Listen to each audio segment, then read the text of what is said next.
ಈ ತಲ್ಲಣದ ಕ್ಷಣಗಳನ್ನು ಕಳೆಯುವುದು ಬಹು ಕಷ್ಟ, ಬಹು ಕಷ್ಟ. ಫಲಿತಾಂಶ ಏನಾಗುವುದೋ ಎಂದು ಕಾಯುವುದಕ್ಕಿಂತ ನಾನೇ ರಣರಂಗಕ್ಕೆ ಹೋಗಿ ಆ ಲಕ್ಷ್ಮಣನನ್ನು ಸಂಹರಿಸಿ ಬರುತ್ತೇನೆ. ಹೌದು, ನನ್ನ ಪುತ್ರನನ್ನು ರಕ್ಷಿಸಲು ಇದಕ್ಕಿಂತ ಉತ್ತಮ ಮಾರ್ಗ ಇನ್ನೊಂದಿಲ್ಲ.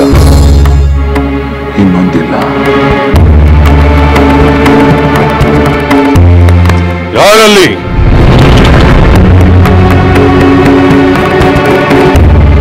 ಅಪ್ಪಣೆ ಮಾಡಿ ಪ್ರಭು. ಸಾರಥಿಯೊಂದಿಗೆ ನನ್ನ ರಥ ಕುದುರೆಗಳನ್ನು ಸಿದ್ಧ ಮಾಡಿ ನಾನೀಗಲೇ ನಿಕುಂಬಿಲಾವನಕ್ಕೆ ಯುದ್ಧಕ್ಕೆ ಹೋಗಬೇಕು. ಪ್ರಭು, ತಮ್ಮಲ್ಲಿ ನನ್ನ ಒಂದು ಪ್ರಾರ್ಥನೆ. ಏನದು? ಯುವರಾಜರು ಈಗಾಗಲೇ ಅಲ್ಲಿ ಲಕ್ಷ್ಮಣನೊಂದಿಗೆ ಯುದ್ಧ ಮಾಡುತ್ತಿದ್ದಾರೆ. ನಾನು ಆ ಯುದ್ಧವನ್ನು ಪೂರ್ಣಗೊಳಿಸುತ್ತೇನೆ. ಪ್ರಭು, ಇದರಿಂದ ನಿಮ್ಮ ಪುತ್ರನ ಪರಾಕ್ರಮದಲ್ಲಿ ನಿಮಗೆ ನಂಬಿಕೆ ಇಲ್ಲ ಎಂದು ಅರ್ಥ ಬರುವುದಿಲ್ಲವೇ? ಅಂದರೆ ಪ್ರಭು, ನೀವು ಬೇಕಾದರೆ ಆ ರಾಮನೊಂದಿಗೆ ಯುದ್ಧ ಮಾಡಿ ನಿಮ್ಮ ಪುತ್ರನ ಬೆಂಬಲವಾಗಿ ಹೋದರೆ ನಿಮ್ಮ ಪ್ರತಿಷ್ಠೆಗೂ ಕೊಂದು ನಿಮ್ಮ ಪುತ್ರನ ಪರಾಕ್ರಮಕ್ಕೂ ಅಪಮಾನ ಎಂದು ನನ್ನ ಭಾವನೆ.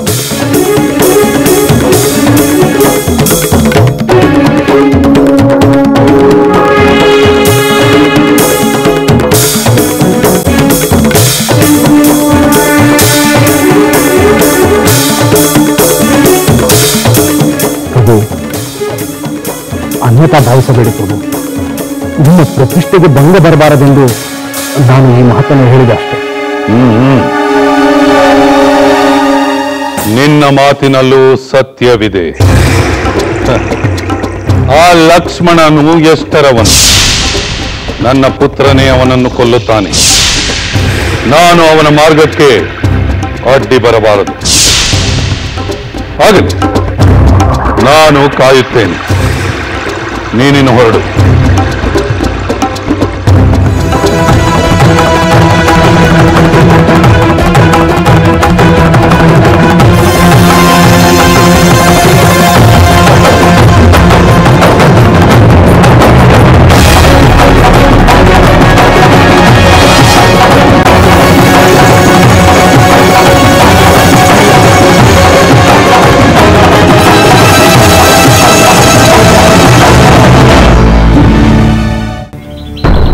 ಯುವರಾಣಿಯನ್ನು ನೋಡಿ ನನಗೆ ಬಹಳ ಸಂಕಟವಾಯಿತು. ಯಾರ ವಿಷಯವನ್ನು ಹೇಳುತ್ತಿರುವ ತ್ರಿಜಟೆ? ಇಂದ್ರಜಿತುವಿನ ಪತ್ನಿ ಸುಲೋಚನ. ಅವಳ ಬಗ್ಗೆ ನೀನು ಆಗಲೇ ಹೇಳಿದೆಯಲ್ಲ? ಹೌದು ಸೀತೆ. ಸುಲೋಚನ ಸಾತ್ವಿಕ ಸ್ವಭಾವದ ಗುಣವಂತಳಾದ ಪರಮ ಸಾಧ್ವಿ.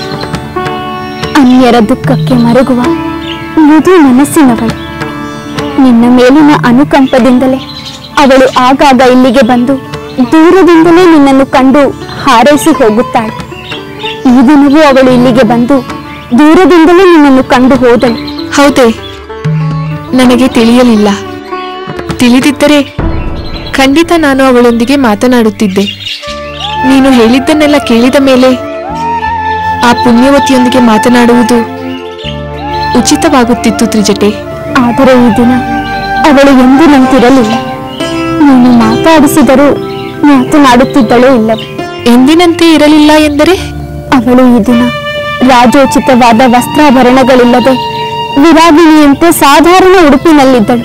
ಬಹುಶಃ ಅವಳ ಪತಿಯ ಕ್ಷೇಮಕ್ಕಾಗಿ ಅವಳು ಯಾವುದಾದರೂ ವ್ರತ ಮಾಡುತ್ತಿರಬಹುದು. ಬಹುಶಃ ಅವಳ ಪತಿಯ ಕ್ಷೇಮಕ್ಕಾಗಿ ಅವಳು ಯಾವುದಾದರೂ ವ್ರತ ಮಾಡುತ್ತಿರಬಹುದು. ಇರಬಹುದು. ಅದನ್ನು ಮತ್ತೊಮ್ಮೆ ತಿಳಿದು ನಿನಗೆ ಬಂದು ತಿಳಿಸುತ್ತೇನೆ. ಆದರೆ ನಿನ್ನ ಮಾತು ನಿಜ ಸೀತೆ. ಸುಲೋಚನ ತನ್ನ ಪತಿಯ ಕ್ಷೇಮಕ್ಕಾಗಿ ಏನು ಬೇಕಾದರೂ ಮಾಡುವಂಥವಳು. ಆದರೆ ಯಾರಿಂದ ತನ್ನ ಪತಿಗೆ ಆತಂಕ ಸಂಭವಿಸುವ ಸಾಧ್ಯತೆ ಇದೆಯೋ ಆ ಲಕ್ಷ್ಮಣನ ಅತ್ತಿಗೆಯಾದ ನಿನ್ನ ಮೇಲೆ ಅವಳಿಗೆ ಗೌರವ ಮರುಕವಿರುವುದು ಆಶ್ಚರ್ಯಕರ ಸಂಗತಿ. ತ್ರಿಜಟೆ, ಆ ಪತಿವ್ರತೆಯ ಸಂದಿಗ್ಧ ನನಗೆ ಅರ್ಥವಾಗುತ್ತದೆ. ನನ್ನ ಕ್ಷೇಮವನ್ನು ಬಯಸಿದರೆ ಅವಳ ಪತಿಗೆ ಆಪತ್ತು. ಅವಳ ಪತಿಯ ಕ್ಷೇಮವನ್ನು ಬಯಸಿದರೆ ನನಗೆ ಕೇಡು. ಪಾಪ, ಅವಳ ಸ್ಥಿತಿ ಎಷ್ಟು ಸಂಕಟಕರವಾಗಿದೆ ತ್ರಿಜಟೆ. ನನಗೂ ಅದೇ ಚಿಂತೆ ಬಾಧಿಸುತ್ತಿದೆ. ರಾವಣ ಮತ್ತು ಇಂದ್ರಜಿತುವಿನ ಅಧರ್ಮವನ್ನು ವಿರೋಧಿಸುತ್ತೇನೆ. ಆದರೆ ಸುಲೋಚನಾ ಮತ್ತು ಮಂಡೋದರಿಯ ಧರ್ಮ ನೀತಿಯನ್ನು ಗೌರವಿಸುತ್ತೇನೆ. ತ್ರಿಜಟೆ, ಅವರು ಧರ್ಮದ ಪರವಾಗಿ ನಡೆಯುವುದು ನಿಜವಾದರೆ ಅಧರ್ಮದ ಫಲವನ್ನು ಕಾಣಲು ಸಿದ್ಧರಾಗಬೇಕು. ಆದರೆ ತಮ್ಮ ಪತಿಯರು ಮಾಡಿದ ಅಧರ್ಮಕ್ಕೆ ಆ ಪುಣ್ಯವತಿಯರು ನೋವು ತಿನ್ನಬೇಕಲ್ಲ ಎಂದು ಸಂಕಟವಾಗುತ್ತಿದೆ. ಅನ್ಯ ಮಾರ್ಗವಿಲ್ಲ ತ್ರಿಜಟೆ. ಅಧರ್ಮಿಗಳು ಅವರ ಪತಿಯರಾಗಿರುವುದು ಅವರ ದುರಾದೃಷ್ಟ. ಆ ನೋವನ್ನು ಅವರು ಸಹಿಸಿಕೊಳ್ಳಲೇಬೇಕು. ನಿನ್ನ ಮಾತು ನಿಜ ಸೀತೆ. ಆ ಪತಿವ್ರತೆ ಸುಲೋಚನೆಯ ವಿಷಯವನ್ನು ತಿಳಿದು ನನಗೆ ಹೇಳು. ಖಂಡಿತ ಹೇಳುತ್ತೇನೆ ಸೀತೆ.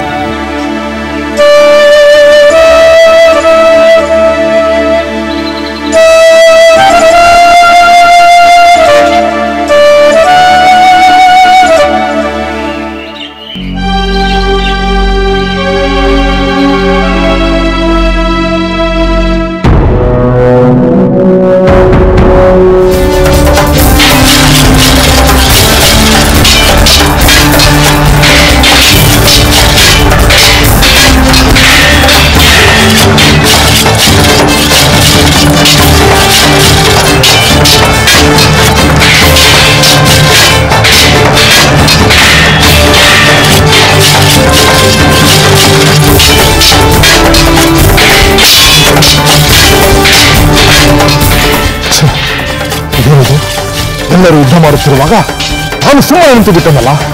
ಲಕ್ಷ್ಮಣ, ನನಗೂ ಯುದ್ಧ ಮಾಡಬೇಕೆನಿಸುತ್ತಿದೆ. ವಿಭೀಷಣ, ನೀನನ್ನು ಅಡ್ಡಿಪಡಿಸಿದವರು ನಮ್ಮ ವಾನರ ಸೈನ್ಯವನ್ನು ಹುರಿದುಂಬಿಸುತ್ತಾ ಆ ರಾಕ್ಷಸ ಸೈನ್ಯವನ್ನು ನಾಶಗೊಳಿಸು. ಹಾಗೆ ಆಗಿಲ್ಲ ಲಕ್ಷ್ಮಣ.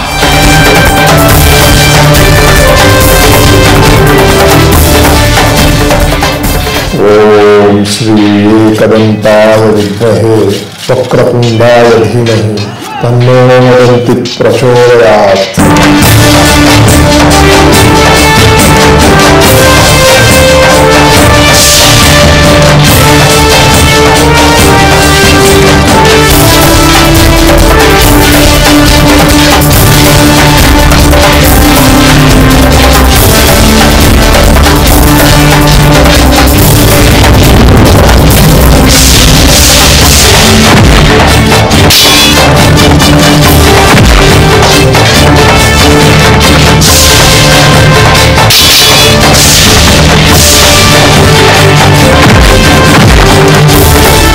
ವಾನರ ವೀರರೇ, ನೀವೇಕೆ ಸುಮ್ಮನೆ ನಿಂತಿರಿ? ರಾವಣನ ಕಡೆಯ ವೀರರಲ್ಲಿ ಈಗ ಉಳಿದಿರುವವನು ಈ ಇಂದ್ರಜಿತ್ ಒಬ್ಬನೇ. ರಾಕ್ಷಸ ಸೈನ್ಯವು ಅಲ್ಪವೇ. ಹೀಗಾಗಿ ವೀರರೆಲ್ಲ ಗತಪ್ರಾಣರಾದರು. ಉಳಿದಿರುವ ರಾಕ್ಷಸ ಸೈನ್ಯವನ್ನು ಧ್ವಂಸಗೊಳಿಸುವುದು ನಿಮಗಷ್ಟರ ಕೆಲಸ. ಇರುವ ಅತ್ಯಲ್ಪ ಸೈನ್ಯವನ್ನು ನಿಶ್ವಾಸಗೊಳಿಸಿ ಒಂದು ಪಿಳ್ಳೆಯು ಉಳಿಯದಂತೆ ನಾಶ ಮಾಡಿ.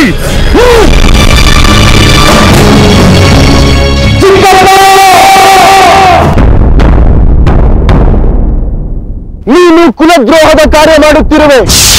ರಾಕ್ಷಸ ಕುಲದಲ್ಲಿ ಹುಟ್ಟಿ ರಾಕ್ಷಸ ಕುಲಕ್ಕೆ ಕುಟಾರಪ್ರಾಯವಾಗಿರುವೆ. ನೀನು ಎಂಥ ಪಾಪ ಕಾರ್ಯ ಮಾಡುತ್ತಿರುವೆ ಎಂದು ನೀನೇ ಯೋಚಿಸು.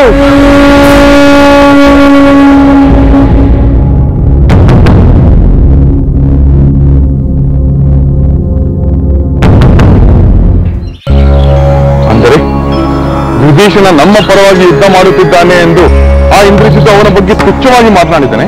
ಹೌದು ಪ್ರಭು, ಕುಲದ್ರೋಹಿ ಎಂದಾಗ ಪಾಪ ವಿಭೀಷಣ ಒಂದು ಕ್ಷಣ ಚಿಂತಾಕ್ರಾಂತನಾದ. ಅದು ಅಧರ್ಮವೆಂಬ ಭಾವನೆ ಬಂದು ಅವನಿಗೆ ಬೇಸರವಾಗಿರಬಹುದೇ ಎಂದು ಸಂದೇಹ. ಅಂತಹ ಶಂಕೆ ಬೇಡ ದೂತ. ವಿಭೀಷಣ ಧರ್ಮ ಅಧರ್ಮಗಳ ಬಗ್ಗೆ ಚೆನ್ನಾಗಿ ತಿಳಿದಿರುವ ಜ್ಞಾನಿ. ತಾನು ಏನು ಮಾಡುತ್ತಿದ್ದಾನೆ, ಏಕೆ ಮಾಡುತ್ತಿದ್ದಾನೆ ಎಂದು ಸ್ಪಷ್ಟವಾಗಿ ತಿಳಿದಿರುತ್ತಾನೆ. ಅವನು ಲಂಕೆಯನ್ನು ತೊರೆದು ನಮ್ಮ ಬಳಿಗೆ ಬಂದಾಗಿನಿಂದಲೂ ಅವನ ವರ್ತನೆಯನ್ನು ನಾನು ಗಮನಿಸುತ್ತಿದ್ದೇನೆ. ಕ್ಷಣ ಮಾತ್ರದ ಚಿಂತೆ ಇಲ್ಲದೆ ತಾನು ತಪ್ಪು ಮಾಡುತ್ತಿಲ್ಲವೆಂದು ಅವನಿಗೆ ಮನವರಿಕೆ ಆಗಿರುತ್ತದೆ. ಕ್ಷಮಿಸಿ ಪ್ರಭು, ವಿಭೀಷಣ ಎಂದೂ ನೀವು ಹೇಳಿದಂತೆ ಸಂದೇಹ ಬರುವಂತೆ ನಡೆದುಕೊಂಡಿಲ್ಲ. ಇಂದ್ರಜಿತು ಎಷ್ಟೇ ಆಗಲಿ ಚಿಕ್ಕವನು, ಪುತ್ರ ಸಮಾನ. ಅವನ ಅವನ ಮೇಲೆ ಮಮಕಾರ ಉಂಟಾದರೆ ಎಂದು ಅನ್ನಿಸಿತು. ಅದಕ್ಕೆ ನಾನು ಹಾಗೆ ಹೇಳಿದೆ. ಅಂತಹ ಭಾವನೆ ಇದ್ದಿದ್ದರೆ ಅವನು ಇಂದ್ರಜಿತುವಿನ ಸಂಹಾರದ ರಹಸ್ಯವನ್ನು ತಿಳಿಸಿ ಲಕ್ಷ್ಮಣನನ್ನು ಆಲದ ಮರದ ಬಳಿಗೆ ಕರೆದೊಯ್ಯುತ್ತಿರಲಿಲ್ಲ. ಇಲ್ಲವಾದರೆ ಆ ಇಂದ್ರಜಿತು ಇನ್ನಷ್ಟು ಅನಾಹುತ ಮಾಡುತ್ತಿದ್ದನೋ ಇನ್ನು. ಹೌದು ಪ್ರಭು, ನಿಮ್ಮ ಮಾತು ನಿಜ. ಸರಿ, ಈಗ ನೀನು ರಣರಂಗಕ್ಕೆ ಹೋಗು. ವಿಭೀಷಣ ಆ ಇಂದ್ರಜಿತುವಿಗೆ ಏನು ಉತ್ತರ ಕೊಡುತ್ತಿದ್ದಾನೆ ಎಂದು ನಿನಗೆ ತಿಳಿದರೆ ನಿನ್ನ ಸಂಶಯ ತಾನಾಗಿಯೇ ನಿವಾರಣೆ ಆಗುತ್ತದೆ. ಹಾಗೆ ಆಗಲಿ ಪ್ರಭು, ನಾನು ಯುದ್ಧ ಭೂಮಿಗೆ ತೆರಳುತ್ತೇನೆ.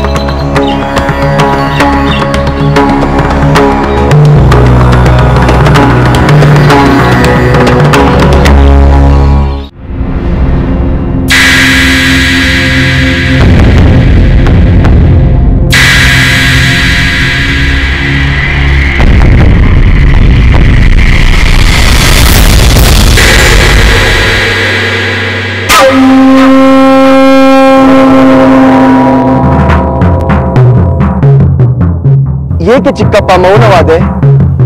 ನಾನು ನಿನಗೆ ಮಗನಲ್ಲವೇ?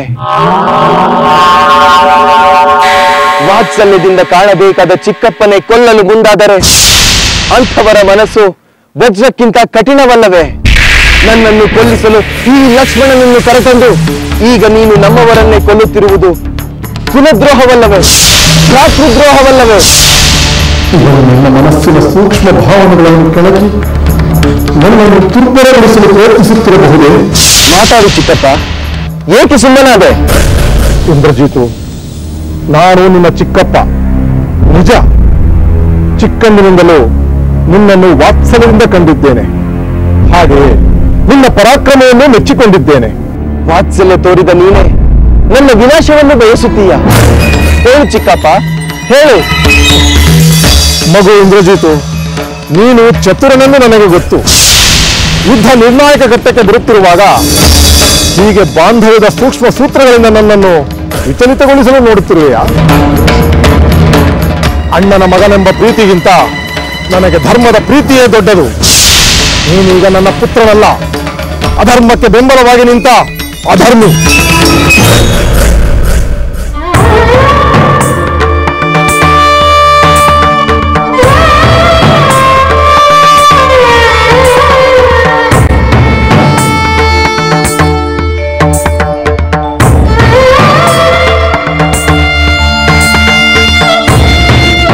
ಅಳುತ್ತಿರುವೆಯಾ ದೇವಿ? ಪ್ರಣಾಮಗಳು ಪ್ರಭು. ಈಗ ನನ್ನ ಪಾಲಿಗುಳಿದಿರುವುದು ಅಷ್ಟೇ ಪ್ರಭು. ಏಕೆ ಈ ದುಃಖ? ನನ್ನ ವಿಧಿಗಾಗಿ. ಯಾವ ವಿಧಿ? ಪುತ್ರ ಕ್ಷೇಮಕ್ಕಾಗಿ ದುಃಖಿಸುವುದು. ನಿನ್ನ ಪುತ್ರ ನನಗೂ ಪುತ್ರನಲ್ಲವೇ? ನನ್ನ ಪುತ್ರನ ಬಗ್ಗೆ ನನಗೆ ಆಸಕ್ತಿ ಇಲ್ಲವೇ? ನನ್ನನ್ನೇ ನೋಡು, ನಾನು ಅವನಿಗಾಗಿ ದುಃಖಿಸುತ್ತಿಲ್ಲ. ಅಂತಹ ಯಾವ ಸಂದರ್ಭವೂ ಬಂದಿಲ್ಲ. ಅನಾವಶ್ಯಕವಾಗಿ ದುಃಖಿಸುವುದು ಅರ್ಥಹೀನ. ಪ್ರಭು, ನಿಮ್ಮ ಧೈರ್ಯ ನನಗಿಲ್ಲ.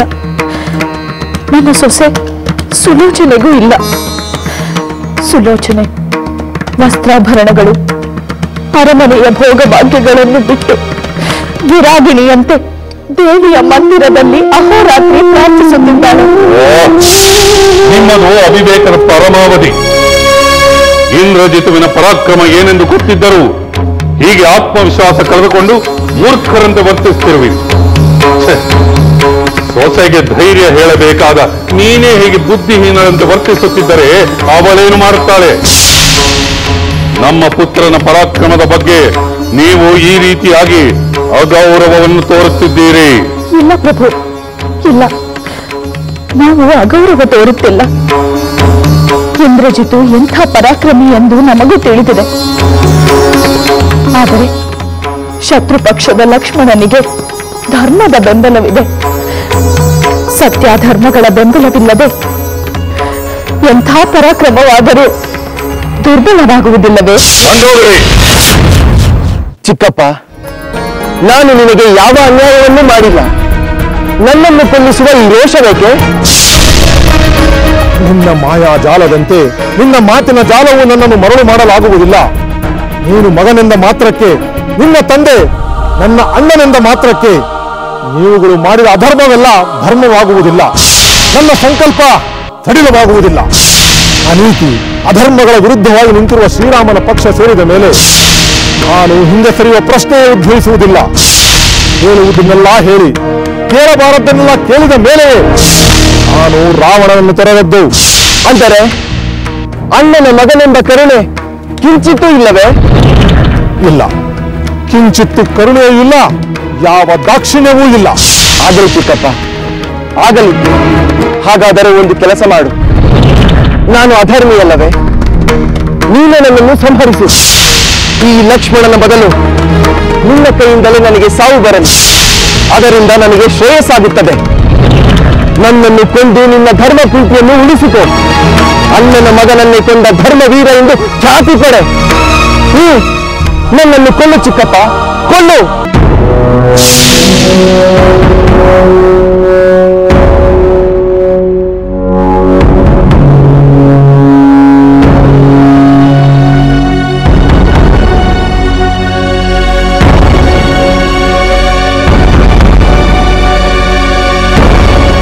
ಬಂದೋಗರಿ, ಸಾಕು ಮಾಡು.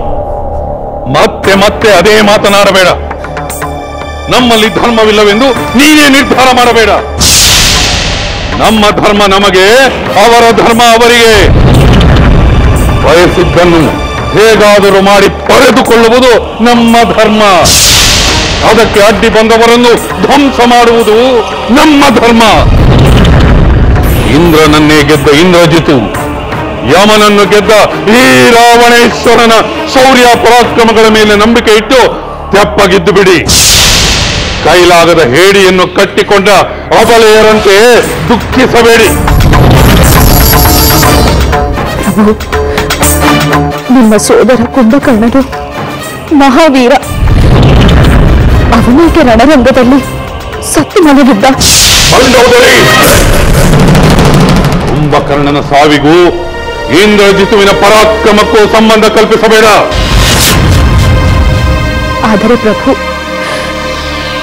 ರಾಕ್ಷಸ ಕುಲದಲ್ಲೇ ಹುಟ್ಟಿದ ನಿಮ್ಮ ಸೋದರ ವಿಭೀಷಣನೇಕೆ ರಾಮನ ಪಕ್ಷವನ್ನು ಸೇರಿಕೊಂಡ? ಬೇಡ. ಧರ್ಮವನ್ನು ಬೋಧಿಸುವ ದ್ರೋಹಿಯವನು. ಕುಲಕ್ಕೆ ಕೊಡಲಿಯಾದ ಅವನು ಧರ್ಮಾತ್ಮನೇ. ಸೋದರನಿಗೆ ಮೋಸ ಮಾಡಿದ ಅವನು ಧರ್ಮಾತ್ಮನೇ. ಆ ಅಕ್ಷಮ್ಯ ಅಪರಾಧಕ್ಕಾಗಿ ಆ ಪಾಪಿಯನ್ನು ನನ್ನ ಪುತ್ರನೇ ಸಂಹರಿಸುತ್ತಾನೆ. ಆ ಸಮಯ ಇನ್ನು ದೂರ ಉಳಿದಿಲ್ಲ. ಸುಮ್ಮನೆ ಗೋಳಿನ ಪ್ರಾಸನವನ್ನು ಬಿಟ್ಟು ನೆಮ್ಮದಿಯಾಗಿರಿ.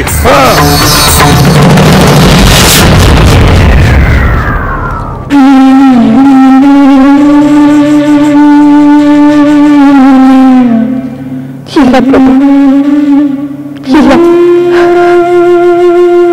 ನಿಮ್ಮ ಮಾತಿನಿಂದ ನನಗೆ ನೆಮ್ಮದಿಯ ಮೊದಲು ಇದ್ದ ದುಃಖ ಇನ್ನಷ್ಟು ಹೆಚ್ಚಾಗಿದೆ.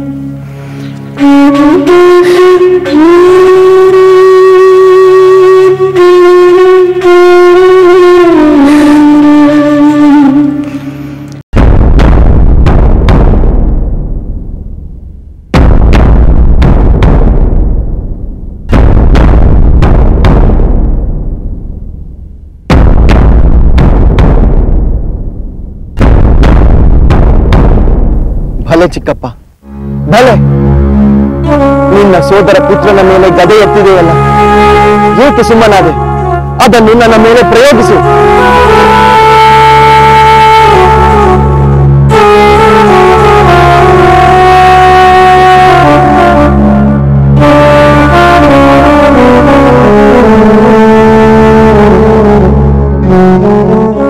ಏಕೆ ಚಿಕ್ಕಪ್ಪ ಸುಮ್ಮನಾದೆ? ನೀನು ನಿನ್ನ ಗದೆಯನ್ನು ನನ್ನ ಮೇಲೆ ಪ್ರಯೋಗಿಸಬಹುದು. ಪ್ರತಿಯಾಗಿ ನಾನು ಬಾಣಗಳನ್ನು ಬಿಡುವುದಿಲ್ಲ.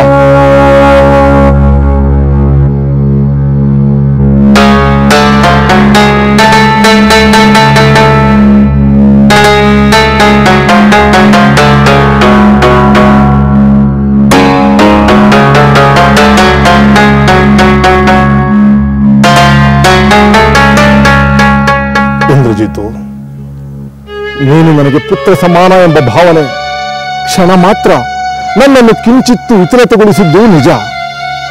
ಆದರೆ ಆ ಬಾಂಧವ್ಯದ ನೆಪದಲ್ಲಿ ನನ್ನನ್ನು ಧೈರ್ಯಗೆಡಿಸಲು ಪ್ರಯತ್ನಿಸುತ್ತಿರುವೆ ಎಂಬುದು ನನಗೆ ಗೊತ್ತು.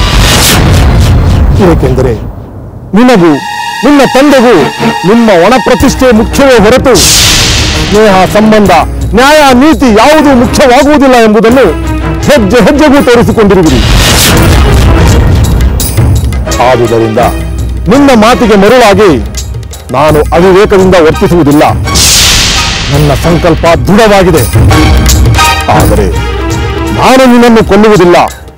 ಮಹಾಬಲವಾದ ಲಕ್ಷ್ಮಣನಿಗೆ ಆ ಕೀರ್ತಿ ಲಭಿಸಬೇಕು. ಅವನೇ ನಿನ್ನನ್ನು ಕೊಲ್ಲುತ್ತಾನೆ.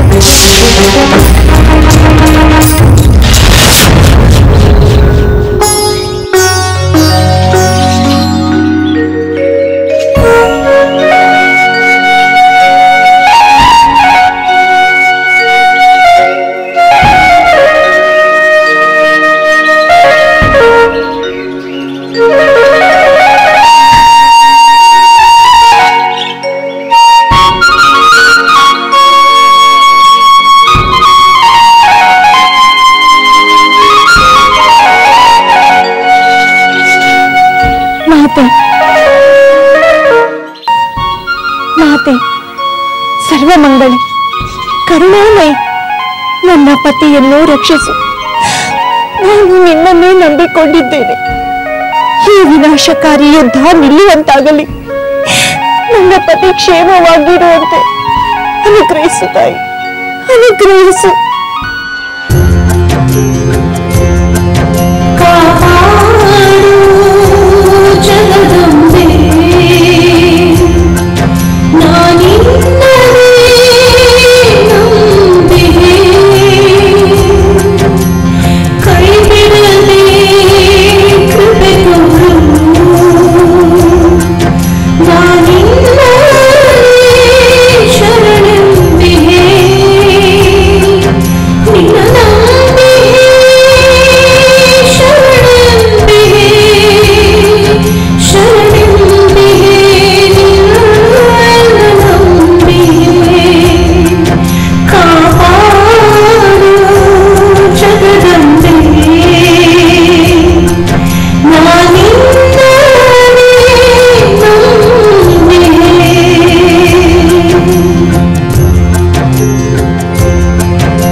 ರಾಮಚಂದ್ರ ಪ್ರಭುವಿಗೆ ಪ್ರಣಾಮಗಳು. ದೂತ, ರಣರಂಗದ ವಾರ್ತೆಯನ್ನು ಇಷ್ಟು ಬೇಗ ಹೊತ್ತು ತಂದಿದೆ. ಹೌದು ಪ್ರಭು. ವಿಭೀಷಣನ ಮೇಲಿನ ನಿನ್ನ ಸಂದೇಹಕ್ಕೆ ನಿನಗೆ ಉತ್ತರ ಸಿಕ್ಕಿತೆ? ಅದೇ ವಿಚಾರವನ್ನು ನಿಮಗೆ ತಿಳಿಸಲು ಬಂದೆ ಪ್ರಭು. ಅದೇನೆಂದು ತಿಳಿಸು ದೂತ. ಪ್ರಭು, ಇಂದ್ರಜಿತು ತನ್ನ ಮೇಲೆ ಯುದ್ಧ ಮಾಡುವಂತೆ ವಿಭೀಷಣನಿಗೆ ಮತ್ತೆ ಮತ್ತೆ ಪ್ರಚೋದನೆ ನೀಡಿದ. ಒಂದು ಕ್ಷಣ ವಿಭೀಷಣ ಗದೆಯನ್ನು ಎತ್ತಿದರೂ ಪ್ರತಿಯಾಗಿ ಬಾಣ ಪ್ರಯೋಗಿಸದೆ ಇಂದ್ರಜಿತು ನಿರ್ಭಯವಾಗಿ ನಿಂತಿದ್ದ. ಆಗ ಭಲೆ ಚಿಕ್ಕಪ್ಪ, ಭಲೆ. ನಿನ್ನ ಸೋದರ ಪುತ್ರನ ಮೇಲೆ ಗದೆ ಎತ್ತಿದೆಯಲ್ಲ, ಏಕೆ ಸುಮ್ಮನಾದೆ? ಅದನ್ನು ನನ್ನ ಮೇಲೆ ಪ್ರಯೋಗಿಸು.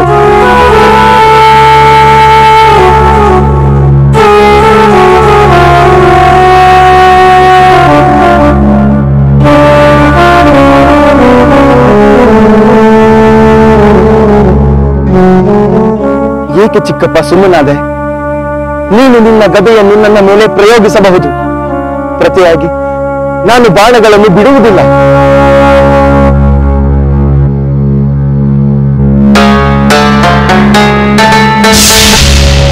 ಹೌದು ಪ್ರಭು, ವಿಭೀಷಣನಿಗೆ ಇಂದ್ರಜಿತುವಿನ ಮೇಲೆ ಯುದ್ಧ ಮಾಡಲು ಸಾಧ್ಯವೇ ಆಗಲಿಲ್ಲ.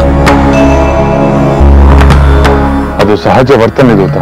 ಪ್ರಭು, ವಿಭೀಷಣನ ವರ್ತನೆಯನ್ನು ನೀವು ಸಮರ್ಥಿಸುತ್ತೀರಾ?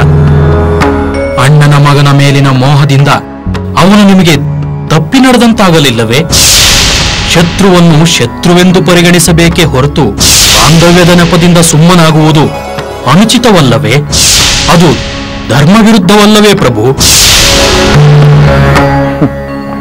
ದೂತ, ನಿನ್ನ ಮಾತು ಸರಿ, ವಿಭೀಷಣನ ವರ್ತನೆಯೂ ಸರಿ. ಯಾರೇ ಆದರೂ ರಕ್ತ ಸಂಬಂಧಗಳಿಗೆ ಮಿಡಿಯುವುದು ಸಹಜವೇ. ಒಂದೇ ಒಂದು ಕ್ಷಣ ಆ ವಿಭೀಷಣನ ಹೃದಯ ಅಲುಗಿದರೆ ತಪ್ಪೇನು? ಅವನ ಧರ್ಮಕ್ಕಾಗಿ ಲಂಕೆಯನ್ನು ತನ್ನ ಸೋದರನನ್ನು ಬಿಟ್ಟು ಬಂದವನು. ಕೇವಲ ಸೋದರನ ಪುತ್ರನ ಮೇಲಿನ ಮಮಕಾರದಿಂದ ಅವನು ನಮಗೆ ದ್ರೋಹ ಬಗೆಯುತ್ತಾನೆ ಎಂದು ಭಾವಿಸುವುದು ಖಂಡಿತ ತಪ್ಪು. ಅಲ್ಲದೆ ಅವನು ಯುದ್ಧ ಮಾಡದೆ ಹಿಂದಿರುಗುವುದಕ್ಕೆ ಬೇರೆ ಕಾರಣವೂ ಇರಬಹುದು. ಹೌದು ಪ್ರಭು, ನಿನ್ನನ್ನು ಕೊಲ್ಲುವ ಶ್ರೇಯಸ್ಸು ಲಕ್ಷ್ಮಣನಿಗೆ ಸಲ್ಲಬೇಕು. ಅವನೇ ನಿನ್ನನ್ನು ಕೊಲ್ಲುತ್ತಾನೆ ಎಂದ ವಿಭೀಷಣ. ನೋಡಿದ್ಯಾ, ಅದೇ ಸತ್ಯ. ತತ್ಕಾಲದ ಭಾವನೆಗಳಿಗೆ ಕ್ಷಣ ಹೊತ್ತು ವಶನಾದ ವಿಭೀಷಣ ನಿಜವಾಗ್ಲೂ ಹೃದಯವಂತ. ದೂತ, ನೀನು ರಣರಂಗಕ್ಕೆ ಹಿಂದಿರುಗಿ ಅಲ್ಲಿನ ವಿಶೇಷ ವಾರ್ತೆಗಳೇನಾದರೂ ಇದ್ದರೆ ಅದನ್ನು ತಿಳಿದುಕೊಂಡು ಬಾ. ಹಾಗೆ ಆಗಲಿ ಪ್ರಭು.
ನಿನ್ನ ಮೇಲಿನ ಅನುಕಂಪದಿಂದಲೇ ಅವಳು ಆಗಾಗ ಇಲ್ಲಿಗೆ ಬಂದು ದೂರದಿಂದಲೇ ನಿನ್ನನ್ನು ಕಂಡು ಹಾರೈಸಿ ಹೋಗುತ್ತಾಳೆ. ಈ ದಿನವೂ ಅವಳು ಇಲ್ಲಿಗೆ ಬಂದು ದೂರದಿಂದಲೇ ನಿನ್ನನ್ನು ಕಂಡು ಹೋದಳು.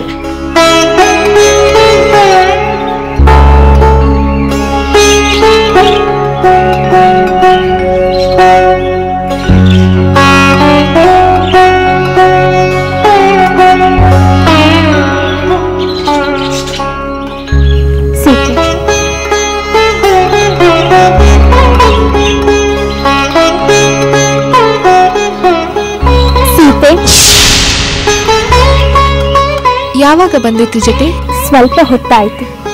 ನೀನು ಯಾವುದೋ ಗಾಢವಾದ ಯೋಚನೆಯಲ್ಲಿ ಮುಳುಗಿರುವಂತಿತ್ತು. ಹೌದು ತ್ರಿಜಟೆ, ನೀನು ಸುಲೋಚನಾಳ ಬಗ್ಗೆ ಹೇಳಿದೆಯಲ್ಲ, ಆ ಮಾತುಗಳನ್ನೇ ಯೋಚಿಸುತ್ತಿದ್ದೆ. ನಿನ್ನ ಸ್ವಭಾವಕ್ಕೆ ಅದು ಸಹಜ. ಅನ್ಯರ ದುಃಖಕ್ಕೆ ಮರುಗುವ ಸದ್ಗುಣ ನಿನ್ನಲ್ಲೂ ಇದೆ, ಆ ಸುಲೋಚನೆಯಲ್ಲೂ ಇದೆ. ಅವಳ ಪರಿಸ್ಥಿತಿಯನ್ನು ಕಂಡು ನಿನಗೆ ವ್ಯಥೆಯಾಗುತ್ತಿದೆ. ಅವಳಿಗೇನಾಯ್ತು ತ್ರಿಜಟೆ? ಅವಳು ಅರಮನೆಗೆ ಬರುತ್ತಲೇ ವಿರಾಗಿಣಿಯಂತೆ ದೇವಿಯ ಮಂದಿರದಲ್ಲೇ ಪತಿಯ ಕ್ಷೇಮಕ್ಕಾಗಿ ಪ್ರಾರ್ಥಿಸುತ್ತಾ ಇದ್ದು ಬಿಟ್ಟಿದ್ದಾಳೆ. ಪತಿವ್ರತೆಯಾದವಳು ಪತಿಗಾಗಿ ಪ್ರಾರ್ಥಿಸುವುದು ಸಹಜ. ಆದರೆ ಆ ದೇವಿ ಧರ್ಮಕ್ಕೆ ವಿರುದ್ಧವಾಗಿ ಅವಳ ಕೋರಿಕೆಯನ್ನು ಈಡೇರಿಸಲು ಸಾಧ್ಯವೇ? ಅವಳ ಪ್ರಾರ್ಥನೆಗೆ ಓಗೊಟ್ಟು ಒಂದು ವೇಳೆ ಇಂದ್ರಜಿತುವಿಗೆ ವಿಜಯವನ್ನು ದಯಪಾಲಿಸಿದರೆ? ಇಲ್ಲ ತ್ರಿಜಟೆ, ಹಾಗಾಗುವುದಿಲ್ಲ. ಹಾಗೇನಾದರೂ ಆದರೆ ಲಕ್ಷ್ಮಣನ ಗತಿ ಏನೆಂದು ಯೋಚಿಸು. ಇಲ್ಲ, ಲಕ್ಷ್ಮಣನ ಪಾಲಿಗೆ ವಿಜಯ ದೊರೆಯಬೇಕು. ಅದಕ್ಕಾಗಿ ನಾನು ಪ್ರಾರ್ಥಿಸುತ್ತೇನೆ.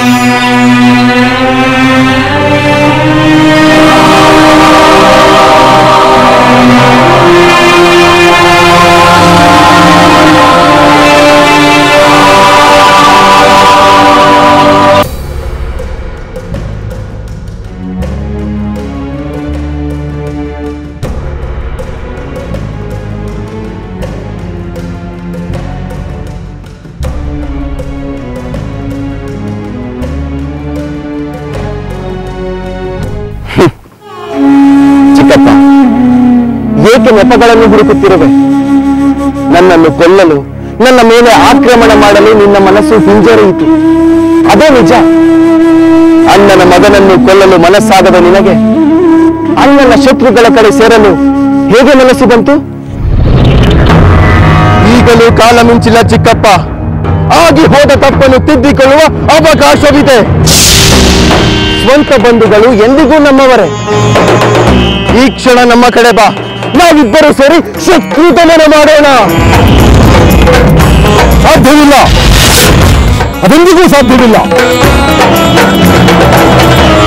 ನಾನು ನನ್ನ ಪ್ರಾಣ ತ್ಯಾಗ ಮಾಡುತ್ತೇನೆ ಹೊರತು ಯಾವ ಕಾರಣಕ್ಕೂ ನಿಮ್ಮ ಕಡೆ ಸೇರುವುದಿಲ್ಲ.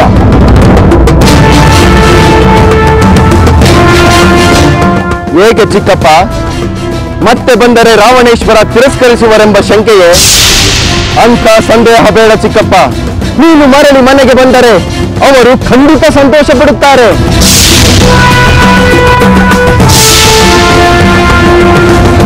ಇನ್ನೊಬ್ಬ ಪ್ರೀತಿಯ ಸಹೋದರ ಕುಂಭಕರ್ಣನನ್ನು ಕಳೆದುಕೊಂಡ ಅವರು ನಿನ್ನನ್ನು ಅಕ್ಕರಿಂದ ಸ್ವಾಗತಿಸುತ್ತಾರೆ. ಬಾ ಚಿಕ್ಕಪ್ಪ. ಯಾರದೋ ಪರವಹಿಸಿ ರಕ್ತ ಸಂಬಂಧಿಗಳ ವಿರುದ್ಧ ಹೋರಾಡುವ ಪಾಪ ಕಾರ್ಯವನ್ನು ಮಾಡಬೇಡ. ಸಾಕು ಸಾಕು ಮಾಡು ನಿನ್ನ ಸಂಬದ್ಧ ಪ್ರಲಾಪವನ್ನು. ನನ್ನ ಕಣ್ಣೆದುರಿಗೆ ಬಾಲಕನಾಗಿ ಬೆಳೆದ ನೀನು ಅಮಾಯಕ ಬಾಲಕನಂತೆಯೇ ಮಾತನಾಡುತ್ತಿರುವೆ. ನಿಜ ನಿಜ, ಒಂದು ಕ್ಷಣ ನೀನು ನನ್ನ ಅಣ್ಣನ ಮಗನನ್ನು ಉಮಕಾರ ಬಾಧಿಸಿದ್ದು ನಿಜ. ಆದರೆ ಹಾಗೆಂದು ನಿನ್ನ ತಂದೆ ಅಧರ್ಮವನ್ನು ಆ ಅಧರ್ಮಕ್ಕೆ ನೀನು ಬೆಂಬಲಿಸುತ್ತೀರಿ ಎಂಬುದನ್ನು ಮರೆತಿಲ್ಲ, ಮರೆಯುವುದೂ ಇಲ್ಲ. ನಿನ್ನನ್ನು ಸಂಹರಿಸಿದ ಕೀರ್ತಿ ಲಕ್ಷ್ಮಣನಿಗೆ ದೊರಕಲಿ ಎಂಬ ಉದ್ದೇಶದಿಂದ ನಿನ್ನ ಜೊತೆ ಯುದ್ಧ ಮಾಡಲು ಹಿಂಜರಿದನೇ ಹೊರತು ನೀನು ನನ್ನ ಅಣ್ಣನ ಮಗನೆಂಬ ಕಾರಣದಿಂದ ಅಲ್ಲ. ನೀನು ಇಷ್ಟೆಲ್ಲ ಮಾತನಾಡಿದ ಮೇಲೆ ನಾನು ಖಂಡಿತವಾಗಿ ನಿನ್ನ ಜೊತೆ ಯುದ್ಧ ಮಾಡುತ್ತೇನೆ, ಮಾಡಿಯೇ ತೀರುತ್ತೇನೆ. ಅಲೆ ಚಿಕ್ಕಪ್ಪ, ಕಡೆಗೂ ನೀನು ನಿನ್ನ ಶತ್ರು ಪ್ರೀತಿಯನ್ನು ಬಿಡಲಿಲ್ಲ. ಮಗನೆಂಬ ಮಮಕಾರ ನಿನಗೆ ಇಲ್ಲದ ಮೇಲೆ ಚಿಕ್ಕಪ್ಪನೆಂಬ ಮಮಕಾರ ನನಗೇಕೆ? ಜೈ ಶ್ರೀರಾಮ್! ವಾನರ ವೀರರೇ, ಸಂಹರಿಸಿ!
ರಾಮಚಂದ್ರ ಪ್ರಭು, ಪ್ರಣಾಮಗಳು. ದೂತ, ಯುದ್ಧ ಭೂಮಿಯಿಂದ ನೀನು ವಿಶೇಷ ವಾರ್ತೆಯನ್ನು ತಂದಿರುವಂತಿದೆ. ಹೌದು ಪ್ರಭು, ನೀವು ಹೇಳಿದ ಮಾತು ಸತ್ಯವಾಯಿತೆಂದು ತಿಳಿಸಲು ಬಂದೆ. ಯಾವ ಮಾತು ದೂತ? ಪ್ರಭು, ವಿಭೀಷಣನಲ್ಲಿ ನಿಮ್ಮ ಮೇಲಿನ ನಿಷ್ಠೆ ಕಿಂಚಿತ್ತೂ ಕಡಿಮೆಯಾಗಿಲ್ಲ ಎಂಬುದು. ಹೌದೇನ? ಅದು ಹೇಗೆ ತಿಳಿಯಿತು? ಆ ಕುಟಿಲನಾದ ಇಂದ್ರಜೀತು ತನ್ನ ಕಡೆಗೆ ಸೇರಿಕೊಳ್ಳುವಂತೆ ವಿಭೀಷಣನನ್ನು ಮತ್ತೆ ಮತ್ತೆ ಪ್ರಚೋದಿಸಿದ. ರಾವಣನು ಪ್ರೀತಿಯಿಂದ ಸ್ವಾಗತಿಸುವೆನೆಂದೂ ಹೇಳಿದ. ಓಹೋ, ಬಾಂಧವ್ಯದ ನೆನಪು ಮಾಡಿ ಸೆಳೆಯುವ ತಂತ್ರವನ್ನು ಮಾಡಿದ್ದಾನೆ ಇಂದ್ರಜಿತು. ನಿಜವಾದ ಪ್ರೀತಿಗಿಂತ ಚಿಕ್ಕಪ್ಪನೆಂಬ ಸಂಬಂಧವನ್ನು ತನ್ನ ಪ್ರಯೋಜನಕ್ಕೆ ಬಳಸಿಕೊಳ್ಳುವ ಪ್ರಯತ್ನವನ್ನು ಮಾಡಿದ್ದಾನೆ. ಅದು ನಿಜವಾದ ಬಾಂಧವ್ಯವೆಂದು ಹೇಳಲಾಗುತ್ತದೆ. ಹೌದು ಪ್ರಭು, ಅದು ಅವನ ಅಲ್ಪತನವನ್ನೇ ತೋರಿಸುತ್ತದೆ. ಹಿಂದೆ ಸುಗ್ರೀವನನ್ನು ಆ ರಾವಣ ವಾಲಿಯ ಸ್ನೇಹದ ನೆಪದಿಂದ ತನ್ನ ಕಡೆಗೆ ಮಾಡಿಕೊಳ್ಳುವ ಪ್ರಯತ್ನವನ್ನು ಮಾಡಿದ. ಅಂಗದನಿಗೂ ನಿನ್ನ ತಂದೆಯನ್ನು ಕೊಂದವನ ಪರವಾಗಿ ಏಕಿರುವೆ, ನನ್ನ ಕಡೆಗೆ ಬಾ ಎಂದು ಹೇಳಿದ. ಶುಕಾಸುರನನ್ನು ಕಳಿಸಿ ಆ ಪ್ರಯತ್ನ ಮಾಡಿದನಲ್ಲವೇ? ಹೌದು, ಆದರೆ ಆ ಶುಕಾಸುರ ದಂಡನೆಗೆ ಒಳಗಾದ. ರಾವಣನ ಕುತಂತ್ರ ಎಲ್ಲರಿಗೂ ತಿಳಿದು ಹೋಯಿತು. ಇನ್ನು ವಿಭೀಷಣನ ನಿಷ್ಠೆಯನ್ನು ಕದಲಿಸಲು ಆ ಇಂದ್ರಜಿತುವಿಗೆ ಸಾಧ್ಯವೇ? ಖಂಡಿತ ಸಾಧ್ಯವಿಲ್ಲ ಪ್ರಭು. ವಿಭೀಷಣ ಈಗ ಅವನ ಮೇಲೆ ಹೋರಾಡುತ್ತಿದ್ದಾನೆ. ಯಾವ ದಾಕ್ಷಿಣ್ಯವೂ ಇಲ್ಲದೆ ಅವನ ಮೇಲೆ ಬಾಣ ಪ್ರಯೋಗಿಸುತ್ತಿದ್ದಾನೆ. ಪ್ರಾಣವನ್ನಾದರೂ ಬಿಡುತ್ತೇನೆ, ಮತ್ತೆ ನಿಮ್ಮ ಕಡೆ ಸೇರುವುದಿಲ್ಲ ಎಂದು ಹೇಳಿದ ವಿಭೀಷಣ ಅದಕ್ಕೆ ತಕ್ಕಂತೆಯೇ ಹೋರಾಡುತ್ತಿದ್ದಾನೆ. ಹೌದು, ಆ ನಂಬಿಕೆ ನನಗೆ ಮೊದಲೇ ಇತ್ತು. ದೂತ, ನೀನು ರಣರಂಗಕ್ಕೆ ಹೋಗು. ಅಲ್ಲಿ ವಿಶೇಷವಿದ್ದರೆ ನನಗೆ ಬಂದು ತಿಳಿಸು. ಆಗಲಿ ಪ್ರಭು.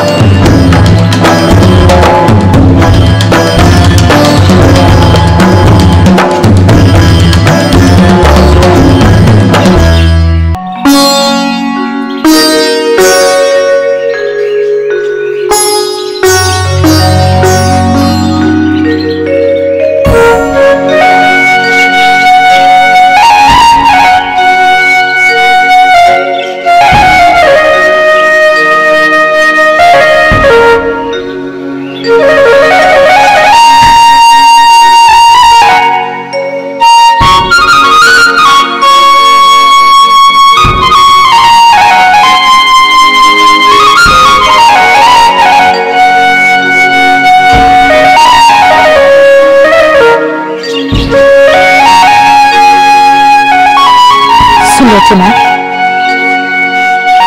ಮಗಳೇ ಸುಲೋಚನಾ,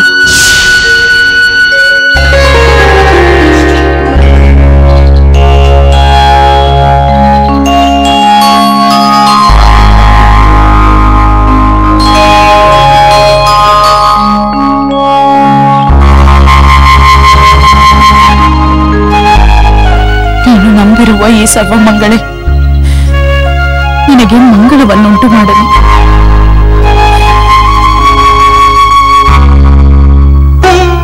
ಅತ್ತೆಯವರೇ, ನೀವು ಕ್ಷೇಮವೇ? ನನ್ನ ಕ್ಷೇಮಕ್ಕೇನು ಕೊರತೆ,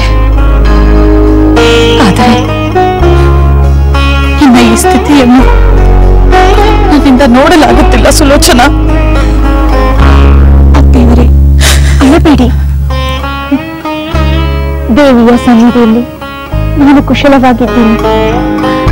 ನೀನು ಕುಶಲವಾಗಿರುವುದು ನನ್ನ ಕಣ್ಣಿಗೆ ಕಾಣುತ್ತಿದೆ ಸುಲೋಚನಾ. ಆಹಾರ ಪಾನೀಯಗಳಿಲ್ಲ, ರಾಜೋಜಿತ ವಸ್ತ್ರಾಭರಣಗಳಿಲ್ಲ, ಜೊತೆಗೆ ಹೃದಯದ ತುಂಬ ತುಂಬಿರುವ ಆತಂಕ. ನೀನು ಎಷ್ಟು ಸುಖವಾಗಿರಬಹುದೆಂದು ನಾನು ಅರ್ಥ ಮಾಡಿಕೊಳ್ಳಲಾರೆನೆ.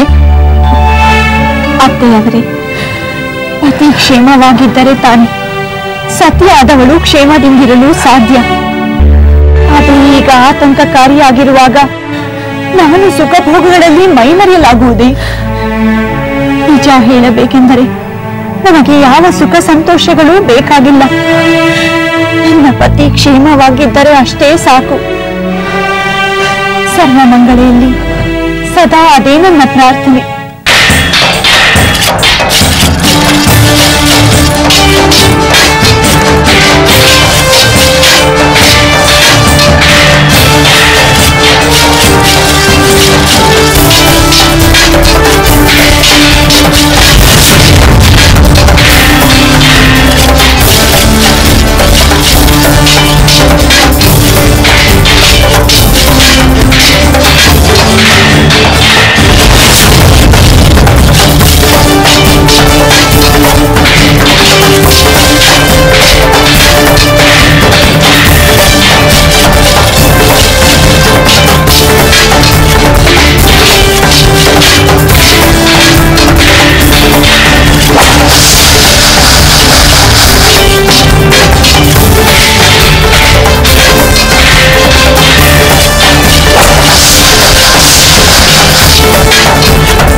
ಸದ್ಗುಣಗಳಿಗೆ ಪತಿವ್ರತ ಧರ್ಮಕ್ಕೆ ತಕ್ಕ ಹಾಗೆ ನೀನು ಮಾತನಾಡುತ್ತಿರುವ ಸುಲೋಚನ. ಅಲ್ಲಿ ಇಂದ್ರಜಿತುವಿನ ಯುದ್ಧ, ಇಲ್ಲಿ ನಿನ್ನ ನಿರಂತರ ಪ್ರಾರ್ಥನೆ. ನಾನು ನನ್ನ ಮಗನಿಗಾಗಿ ಸಂಕಟ ಪಡಲೆ ಅಥವಾ ನಿನ್ನ ಈ ಸ್ಥಿತಿಗಾಗಿ ಸಂಕಟ ಪಡಲೆ? ನನಗೆ ದಿಕ್ಕೇ ತೋಚದಂತಾಗಿದೆ. ಸಮಾಧಾನ ತಂದುಕೊಳ್ಳಿ. ಎಲ್ಲರ ಸಂಕಟಗಳು, ಎಲ್ಲ ಬಗೆಯ ಸಂಕಟಗಳು ನಿವಾರಣೆಯಾಗಲಿ ಎಂದು ನಾನು ದೇವಿಗೆ ಮೊರೆ ಹೋಗಿರುವುದು. ಹೀಗೆ ಮಾಡಲು ಪ್ರೇರಣೆ ನೀಡಿದವರು ನೀವೇ ಅಲ್ಲವೇ? ದೇವಿ ಶುಭವನ್ನುಂಟು ಮಾಡುವಳೆಂಬ ಭರವಸೆಯಿಂದಲೇ ನಾನು ಇಲ್ಲಿ ಪೂಜೆ ಧ್ಯಾನಗಳಲ್ಲಿ ಕಾಲ ಕಳೆಯುತ್ತಿರುವುದು. ನೀವು ಆಚರಿಸುತ್ತಿರುವುದೆಲ್ಲ ಸರಿಯಾಗೇ ಇದೆ ಮಗಳೇ. ಆದರೆ ಈ ಯುದ್ಧ ನಿಲ್ಲುವಂತಿಲ್ಲ. ಈ ಯುದ್ಧ ನಿಲ್ಲದೆ ನಿನ್ನ ಪತಿ ಕ್ಷೇಮವಾಗಿ ಹಿಂದಿರುಗುವಂತಿಲ್ಲ. ಧರ್ಮವು ಉಳಿಯಬೇಕು, ಸಜ್ಜನರಿಗೆ ಕೇಡಾಗಬಾರದು. ಇದೆಲ್ಲ ಹೇಗೆ ಸಾಧ್ಯ? ಆಗುತ್ತದೆ ಅತ್ತೆಯವರೇ, ಎಲ್ಲವೂ ನೆರವೇರುತ್ತದೆ. ದೇವಿ ಮನಸ್ಸು ಮಾಡಿದರೆ ಯಾವುದು ತಾನೇ ಅಸಾಧ್ಯ.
ಚಿಕ್ಕಪ್ಪ, ನಮ್ಮಿಬ್ಬರದ್ದು ಕಾಲಹರಣದ ಯುದ್ಧವಾಗಿದೆ. ನನ್ನನ್ನು ಕೊಲ್ಲಲು ನಿನಗೆ ಮನಸ್ಸಿಲ್ಲ, ನಿನ್ನನ್ನು ಕೊಲ್ಲಲು ನನಗೆ ಮನಸ್ಸಿಲ್ಲ. ನೀನು ಸೋಲುವುದಿಲ್ಲ, ನಾನು ಸೋಲುವುದಿಲ್ಲ. ಇಂಥ ಯುದ್ಧವನ್ನು ಎಷ್ಟು ಹೊತ್ತು ಮಾಡಿದರೆ ಏನು ಪ್ರಯೋಜನ? ನಾನು ನನಗೆ ತಕ್ಕ ಎದುರಾಳಿಯಾದ ಆ ಲಕ್ಷ್ಮಣನೊಂದಿಗೆ ಯುದ್ಧ ಮಾಡುತ್ತೇನೆ. ಹಾಗೆ ಮಾಡು. ಲಕ್ಷ್ಮಣನೇ ನಿನಗೆ ತಕ್ಕ ಪ್ರತಿಸ್ಪರ್ಧಿ. ನಿನ್ನನ್ನು ಸಂಹರಿಸಬಲ್ಲ ಸಾಮರ್ಥ್ಯವುಳ್ಳವನು ಲಕ್ಷ್ಮಣನೊಬ್ಬನೇ. ಮತ್ತೆ ಶತ್ರುವನ್ನು ಹೊಗಳಬೇಡ ಚಿಕ್ಕಪ್ಪ. ನನ್ನ ಪರಾಕ್ರಮದ ಬಗ್ಗೆ ನಿನಗೆ ಅರಿವಿದ್ದರೂ ಶತ್ರು ಪ್ರಶಂಸೆ ಮಾಡುತ್ತಿರುವ ನಿನ್ನ ಅವಿವೇಕತನಕ್ಕೆ ಏನು ಹೇಳಬೇಕು? ನಿನ್ನ ಕಣ್ಣೆದುರನೆಯೇ ನಾನು ನೀನು ಪರಾಕ್ರಮಿ ಎಂದು ಹೊಗಳುತ್ತಿರುವ ಈ ಲಕ್ಷ್ಮಣನನ್ನು ಸಂಹರಿಸುತ್ತೇನೆ. ಈ ಲಕ್ಷ್ಮಣನ ಸಂಹಾರವಾದ ಮೇಲಾದರೂ ಪ್ರಾಣ ಭೀತಿಯಿಂದ ನಮ್ಮ ಕಡೆ ಸೇರುತ್ತೀಯೇನೋ ನೋಡೋಣ. ಅಯ್ಯೋ ಮೂರ್ಖ, ಎಂದೋ ಆಯ್ದೋಳು ಗೆದ್ದೆ ಎಂದು ಇಂದಿಗೂ ಬೀಗುತ್ತಿರುವೆ. ಇಂದು ನೀನು ಲಕ್ಷ್ಮಣ್ ಗೆಲ್ಲಲಾರೆ. ಲಕ್ಷ್ಮಣನ ಪರಾಕ್ರಮದ ರುಚಿ ಕಂಡ ಮೇಲೂ ಹೀಗೆ ಬಡಬಡಿಸುತ್ತಿರುವ ನಿನ್ನ ಅವಿವೇಕತನಕ್ಕೆ ಏನು ಹೇಳಲಿ? ಹೇಗನಾದ, ಇಂದು ಇದೇ ಲಕ್ಷ್ಮಣನಿಂದ ನಿನ್ನ ಕೊನೆಯಾಗುತ್ತದೆ. ಇದು ಸತ್ಯ.